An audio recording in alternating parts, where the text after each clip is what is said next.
Hi, I'm Lauren. Welcome to today's video. Today I'm going to be showing you how to create a very quick, easy painting of a tiger.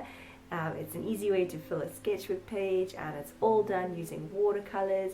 It'll be about 10 minutes to create. So I actually created this painting at the beginning of the year because it is the year of the tiger, and the tiger is all about bravery and courage and strength, and those are things that I'm really embracing on this art journey. So I came back to this picture today and I was like, oh, I want to share this video because it was a lot of fun to paint and it's definitely a fun, easy way to fill a sketchbook page.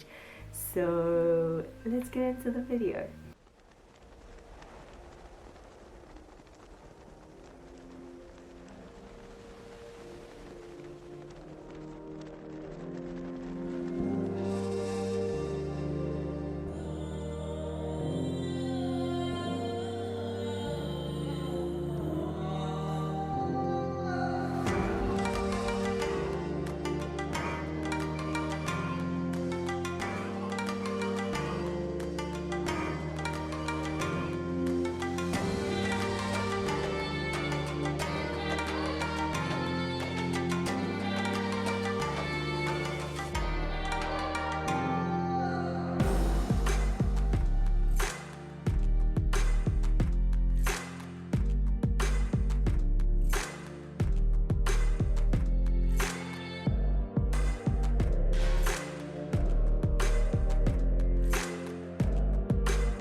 So that brings us to the end of today's video. As you can see, I kind of created this tiger as part of an art journal spread in the end, but yeah, so I used a little bit of acrylic paints and some decorations from some wrapping paper, but that is the tiger, and I hope you enjoyed this video. If you did, please do give it a thumbs up and subscribe, and I'll see you again soon for some more videos.